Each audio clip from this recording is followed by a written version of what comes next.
Bonjour et bienvenue dans cette nouvelle vidéo. Alors, dans une précédente vidéo, j'avais expliqué que j'avais créé un compte chez Trade Republic et que c'était un compte sur lequel j'allais faire pas mal de tests, puisque moi à la base j'ai un courtier en France et donc voilà, après quelques mois j'ai pu faire quelques tests et puis à partir de mars j'ai commencé à ajouter un petit peu des actions dans mon portefeuille Trade Republic et puis je voulais faire un petit point pour montrer un petit peu où j'en étais. Et donc on pourra voir également les actions que j'ai en portefeuille.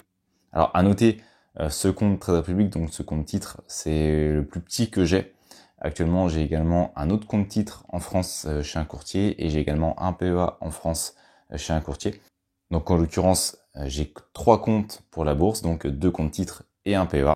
Donc j'investis au niveau du PEA sur les actions françaises et européennes et principalement j'investis donc sur les comptes titres, sur les actions étrangères. Alors cette vidéo elle est faite à titre informatif et éducatif uniquement. À aucun moment c'est un conseil d'achat de ma part. Vous êtes le seul responsable de vos investissements. Alors donc depuis mars, on peut voir ici le portefeuille. On est actuellement avec un portefeuille qui est proche des 4000 € au niveau de ce qu'il y a dedans.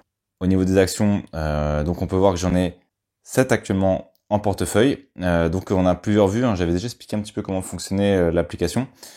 Ici, on peut voir les différentes vues qu'on a. Donc, le plus simple pour voir à peu près combien il y a d'actions, c'est simple, c'est d'aller ici sur depuis l'achat et de faire depuis l'achat.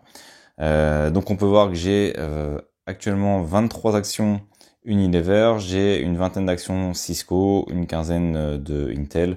J'en ai également de Texas Instruments, j'en ai également de Meta, j'ai du 3M et j'ai du KDDI. Alors, pour ceux qui connaissent pas KDDI, c'est un peu l'équivalent, pour faire très simple, hein, d'Orange mais au Japon. Donc c'est une action japonaise. C'est un test également que je suis en train de faire au niveau des actions japonaises. Et KDDI, c'est une action que je suis depuis pas mal de temps. Donc j'ai pas pris grand chose, j'en ai pris 2 pour l'instant et je teste et je vais également voir pour faire au niveau du modèle, peut-être pour analyser également les actions étrangères style japonaises ou chinoises, pour voir un petit peu les différents potentiels qu'il peut y avoir de ce côté-là. Donc ça, ce sont 7 actions que j'ai en portefeuille. À noter en portefeuille, j'ai 16 actions actuellement au tout, au global. Et faut savoir qu'il y en a, par exemple, que j'ai sur Trade Republic et dans mon compte titre, notamment 3M. Là, j'en ai que une, mais sur mon autre compte titre, j'en ai pas mal. Texas, avant, j'en avais. J'ai également du Cisco dans mon autre compte titre. Et j'ai également du Meta. À noter que Meta, ça reste quand même pour moi la grosse blague, dans le sens où c'est la seule fois d'ailleurs, c'est la seule action où j'ai pas suivi ma stratégie qui est normalement d'investir sur des dividendes de croissance. C'est la seule fois où j'ai investi sur une action de croissance et c'est mon pire résultat. C'est un peu un rappel qu'il faut toujours suivre sa stratégie et si on s'en écarte, c'est bien, voilà le résultat. Ça vous donne un résultat qui vous plaît pas beaucoup. Et en l'occurrence, Meta, ça me plaît pas beaucoup le résultat. C'est mon pire résultat et c'est la seule fois où j'ai dévié de ma stratégie.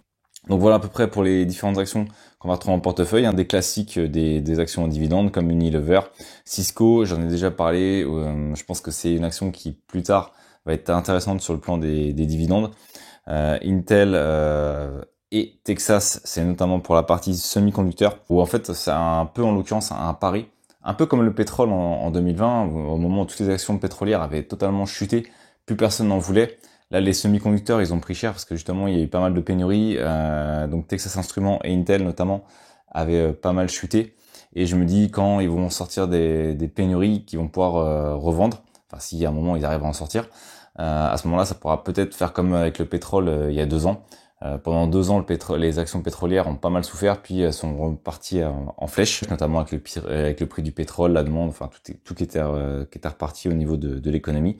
Et donc je fais un petit pari là-dessus au niveau d'Intel et Texas Instruments, donc j'en prends un petit peu quand les cours sont intéressants.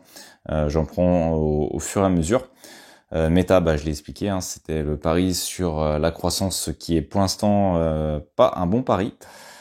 Et donc 3M, c'est un classique des actions à dividendes de croissance. Donc j'en avais acheté une dedans, mais j'en ai dans mon autre portefeuille. Ici, c'est juste que je commençais à ajouter au fur et à mesure. Donc depuis quelques mois, je rajoute un petit peu au fur et à mesure au niveau de Trade Republic. Et donc après quelques mois, voilà un petit peu où on en est. Et notamment, au fur et à mesure, je vais investir via Trade Republic pour les différentes raisons que j'avais déjà évoquées dans la précédente vidéo. Donc je ferai peut-être des vidéos comme ça pour faire un petit point au niveau du portefeuille. Si ça vous intéresse, à ce moment-là, vous me le dites en commentaire et puis je vous montrerai un petit peu comment il évolue. On verra s'il devient plus important que mes portefeuilles français chez les courtiers français. Il y a des avantages à être chez un courtier français, il y a d'autres avantages à être chez un courtier étranger. Donc j'en avais déjà parlé et à ce moment-là, voilà, il faut faire le pour et le contre. Pour l'instant, c'est un portefeuille que je suis en train de faire grossir petit à petit, là depuis quelques mois. Donc à voir un petit peu comment il va évoluer et si ça vous intéresse, n'hésitez pas à me le dire en commentaire. À noter qu'en ce moment j'investis un peu moins, notamment je regarde un petit peu comment ça a évolué au niveau de l'économie, parce que je pense que l'hiver va être peut-être assez turbulent, on va dire. Et donc je me méfie un petit peu de ça. Donc on va voir un petit peu comment ça évolue de ce côté-là. J'avais également vendu, notamment au niveau de mes autres courtiers, des actions pour avoir un peu de cash de côté au cas où il y a des bonnes opportunités qui arrivent pour l'hiver. Donc on verra un petit peu de ce côté-là également comment ça va évoluer. Ce qui pourra également avoir un impact sur les prochains investissements au niveau des actions. Merci d'avoir regardé cette vidéo. Si vous n'êtes pas abonné, j'espère que cette vidéo vous donnera envie de le faire en cliquant sur le bouton s'abonner et en activant les notifications pour ne manquer aucune des prochaines vidéos. À très vite pour une nouvelle vidéo.